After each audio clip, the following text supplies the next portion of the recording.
இன்றைக்கி மத்தியானம் சோறுக்கு என்ன குழம்பு என்ன கூட்டு எங்கள் வீட்டில் அப்படின்னு சொல்லி பார்க்கலாம். இன்றைக்கி பருப்பு குழம்பு. சரி, பருப்பு குழம்புக்கு கூட்டுக்கு முருங்கைக்காய் கூட்டு. முருங்கைக்காய் கூட்டு, அதுபோக சிக்கன், நேற்றுல சிக்கனை லைட்டாக சூடு பண்ணியிருக்கு. அதுக்கப்புறம்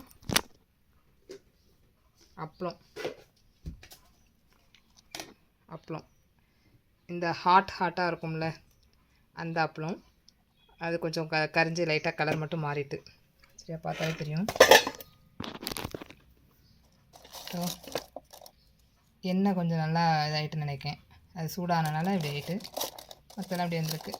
நம்ம அடுத்த தடவை போட்டுட்டு உடனே எடுத்துடணும், சரியா? கொஞ்சம் லைட்டாக நம்ம அசர்றதுக்குள்ளே இந்த மாதிரி ஆகிட்டு. நீங்களும் எல்லோரும் சாப்பிட்ருப்பீங்கன்னு நினைக்கிறேன். சாப்பிடல அப்படின்னா போய் சாப்பிடுங்க. இன்னும் நம்ம சேனலை சப்ஸ்கிரைப் பண்ணாமல் பார்க்கிங்கன்னா சப்ஸ்கிரைப் பண்ணுங்கள்.